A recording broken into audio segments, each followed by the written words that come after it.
My so-called life is sponsored by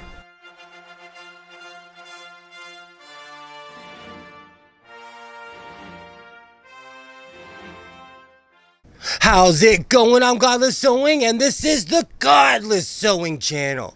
So today, I'm going to be talking about the Columbus jacket that everyone voted for. And spoiler, compromises were made. Also, I'm going to continue to upcycle my grandma core vest, and it's been so hot here in Southern California that I actually had to hang out inside my house. So I'm going to give you a mini tour of my closet and the fabric that lives in there. So with all of that being said, strap on, wear a helmet, and let's go sewing. So for anyone interested, I got this from the Simplicity Renaissance Costume Collection. This is $40.59, and it actually has quite a few amazing patterns in it.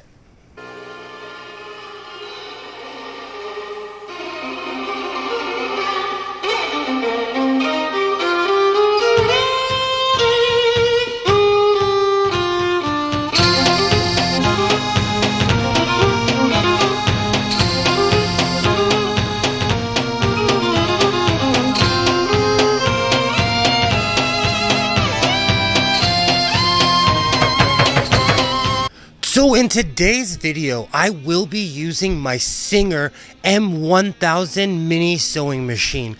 It's a bit of a newer mini sewing machine, and I'm going to show you the ins and outs of this particular machine. Also, I will be using my Singer 404 because ever since I bought this machine, I use it on all my projects. Also, I was using my Singer Brilliant because it's slowly becoming a go-to machine. I bought it for under $20 at a thrift store, and it has become a beautiful addition to the fleet. Also, I will be using my Montgomery Ward 1970s, 1980s sewing machine because I love refurbishing old Japanese sewing machines. And if you buy any of these old Sears Roebucks, Montgomery Ward's machines, they all came from Japan. So this one's gonna be special. As always, stay creative and keep sewing.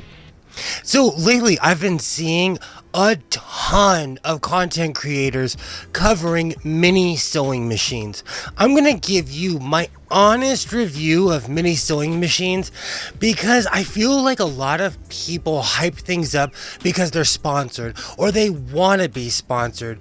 And quite honestly, I'll use any sewing machine that works. So I'm not scared to critique something if it's complete junk.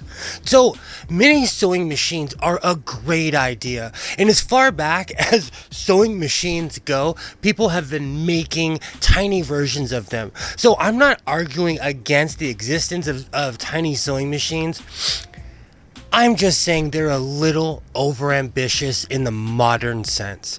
So on the left, I have the Singer Tiny Tailor that's from the 90s. And on the right, I have the Singer M1000 that is more recent.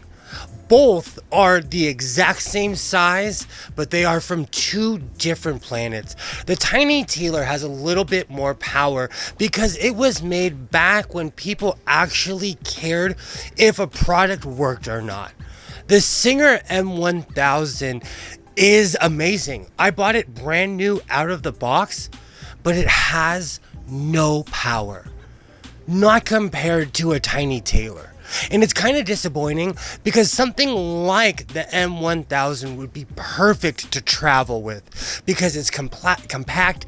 The way that it's made, it is just perfect to be put in your suitcase.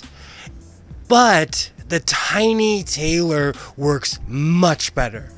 My advice is, you know what, before I even, I'm kind of jumping the shark.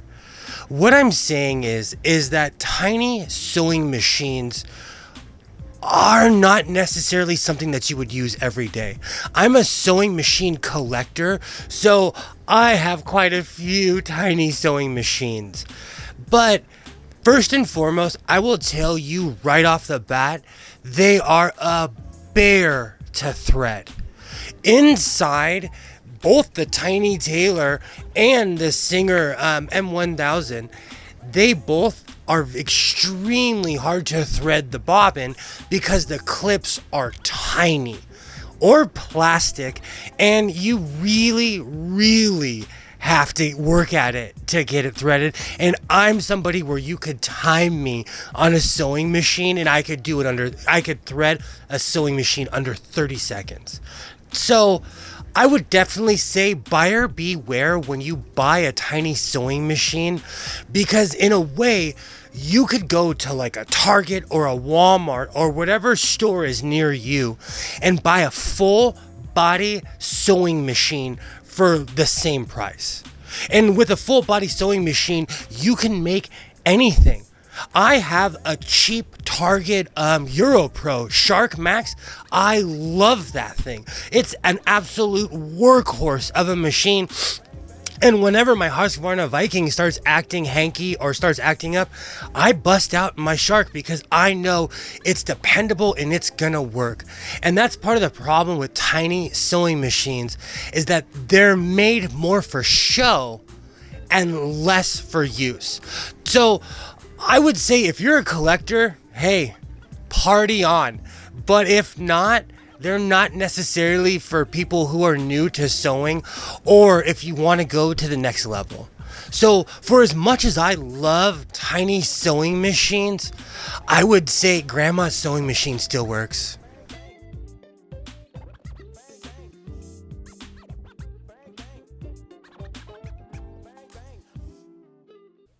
A short while ago, America fell in love with the Singer Handy Stitch. But you ain't seen nothing yet. Introducing the Singer Tiny Tailor, a compact, lightweight mender. It's genuine Singer quality, genuine Singer performance, at a price that will amaze you. This Singer may be called Tiny Tailor, but there's nothing tiny about the features. The true lock stitch assures durable, secure stitches all the time. Choose the long stitch for most of your mending needs. Hems can be raised or lowered quickly and neatly, and decorations are easy and fun with Tiny Tailor. Switch to the short stitch for extra delicate materials or projects that require a tighter stitch. The Singer Tiny Tailor is quick, easy, and accurate. When you're finished, reverse stitching secures the ends of your seam and keeps it secure. Your compact Tiny Tailor is loaded with extra features. The drop-in bobbin means no fumbling with a separate bobbin case, and the pop-up bobbin winder helps you quickly switch to any color thread. And look, there's even a free arm.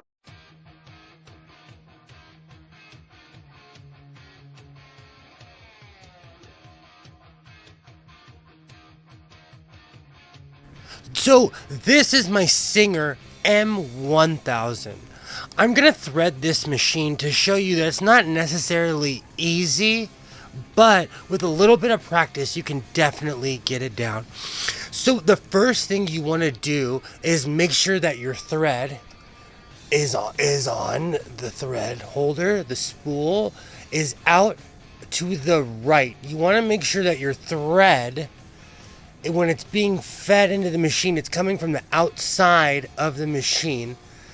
There's a thread guide right here that you want to come underneath, and then get it here. Then you come through, down, you come back around through this thread guide, and you get the end of the string. You go through the loop. Oh, let me make sure. Okay, there we go. And then you come back down. There's a thread guide right here. All right, so when you thread the needle, make sure that it's in the top position. This isn't always necessarily the easiest. I have to bring it in a little bit. So I had to pause it because it took a second for me to thread the needle, because it has a guide here that's stuck in place. You can come around it, but when you have giant fingers, it's not necessarily something that's easy to thread. So when it comes to the bobbin, you want to make sure that you catch the bobbin again. Make sure that it's on the outside, on the right side, so it's feeding from the top. You come through on the guide here and pull it through. Usually it's never that easy, so I'll take this one for sure. And like all sewing machines, the most important part of threading a sewing machine is when you come through, you do one revolution. I don't know if you can see that, but the thread comes through and it's picking up. And then I come through, grab the bottom, the bobbin thread, and you're ready to go.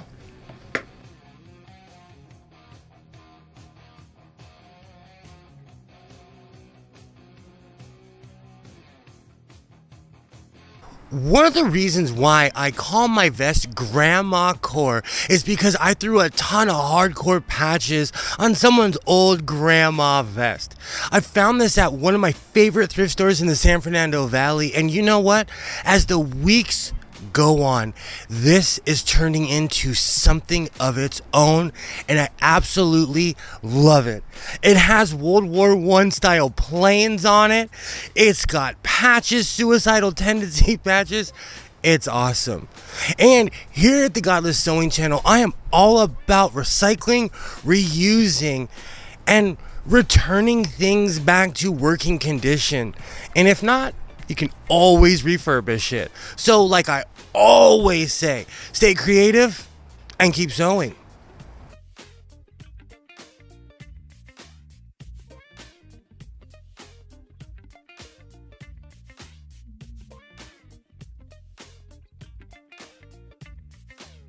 Constantinople, been a long time gone. Constantinople, now a church delight on a moonlit night. Every gal in Constantinople lives in Istanbul. Now Constantinople, so if you've a date in Constantinople, she'll be waiting in Istanbul. Even old New York was once New Amsterdam. Why they changed it, I can't say. People just liked it better that way. So take me back to Constantinople. No, you can't go back to Constantinople, Ben. So, somewhere between the Christopher Columbus jacket and the D'Artagnan vest, I made this. This is the compromise. When I got all my pieces together, I lined up everything, and then I saw how this vest came out. I still have my arms over there, and you know what? I may even attach the arms one day, but I absolutely love how my historically inaccurate vest came out. I got it out of a Renaissance fair pattern, but I took several liberties and it morphed into something else and it came out perfect. So the one thing that I will always say is sew to how you want it to be. Always use discretion, but if you don't like something, it's okay to change it. And yes, I own chainmail. So like I always say, keep sewing and stay creative.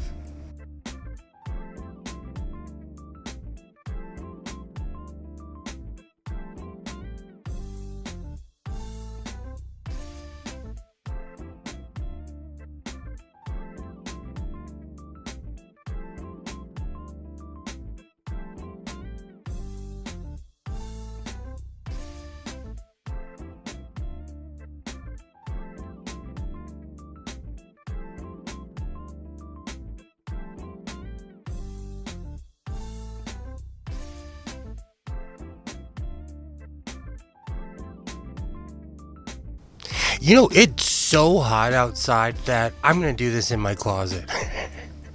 This is my closet. And one thing I rarely talk about is how much fabric I buy.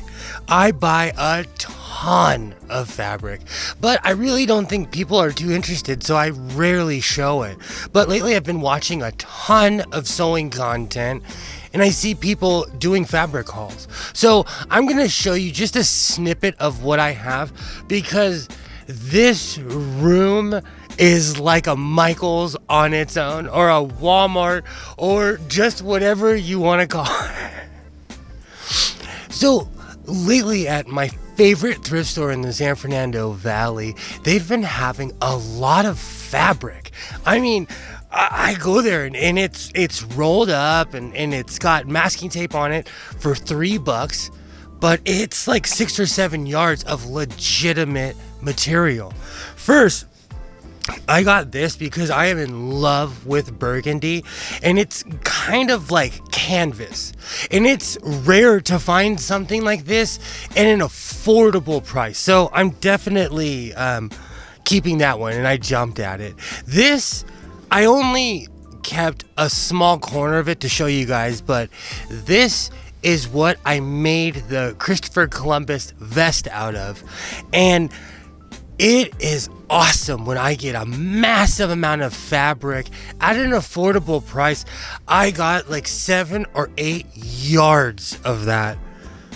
This is what I'm talking about. Sometimes it's a lot of fabric, sometimes it's not, but this was rolled up and I liked the print. And, you know, I use it to make shorts and shirts and stuff like that, but it's definitely an awesome material. This is what I made the hammer pounds out of, and I made huge pants, and I probably still have another 5 or 6 yards of this. This is awesome, and I got this for a thrift store price. I got this for $4, so that's awesome. Again, this is what I used for the Christopher Columbus vest. Something I got, I just absolutely loved the material, and I don't know if you can hear it. It's kind of more of a stretchy material, so that's awesome. Now, this is something I got from Walmart. I thought that when it got unraveled, it would be stars and stripes, but it's all stars. And I got 4 yards of it. So now I don't know what to make with it. I was thinking a sweatshirt, but let's be honest, with 4 yards I can make a whole outfit. So I need some really cheesy ideas and something that's kind of funny, because I love making obscure clothes. Maybe pajamas, maybe old-timey pajamas. Let me know in the comments, and like I always say, stay creative and keep sewing. All right. So this is my Montgomery Ward sewing machine. It's from the 1970s, 1980s, and we're probably around the same age. So one of the reasons why I busted out this machine was to show that something like this is better than a mini sewing machine. This old beat up Montgomery Ward that I purchased at a thrift store, all it needed was a little bit of oil and a lot of love, and it turned right on. One of the things about mini sewing machines is the performance and the power. Older sewing machines were built to last, so they will definitely outperform anything that's built nowadays, because sewing machines like this do not have any plastic parts on the inside. And the newer machines do, and that's where problems start and they tend to break. But like I always say, instead of talking about it, let's check it out. So my Montgomery Ward was acting kind of hanky, so I busted out my Singer 404 that I paid $45. So keep in mind, the Singer M1000 was $80 on Amazon. I paid $45 for this at a thrift store, and you could make almost anything on a Singer 404. And as far as sewing machines go, this is a coveted machine because of the quality, and after all of these years it still works. Oh, look at that. I want you just to hear the power of this machine. It threw down an absolute perfect stitch.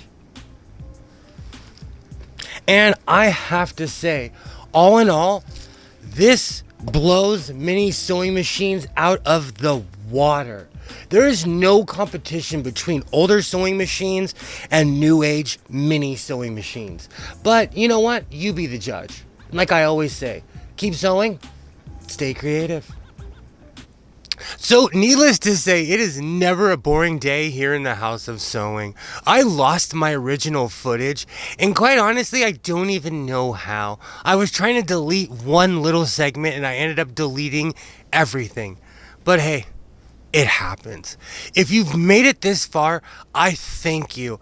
I had the time of my life making my Misfits historically inaccurate vest. It looks great. I'm going to sport that thing at the grocery store today and see what people see how people react.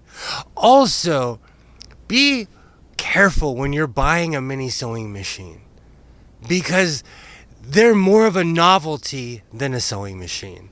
And as always, reinforce your seams, be yourself, and I will definitely see you next time.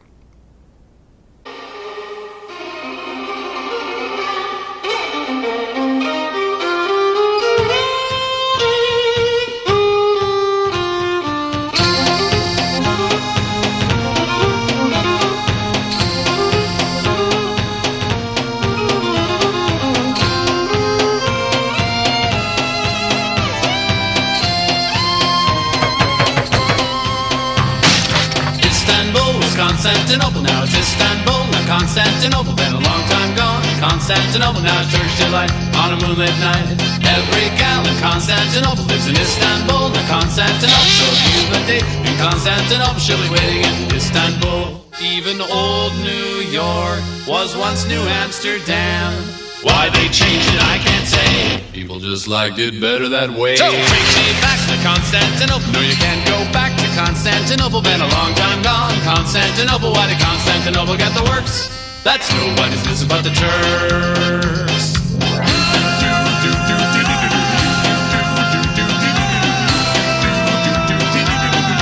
Istanbul, Istanbul.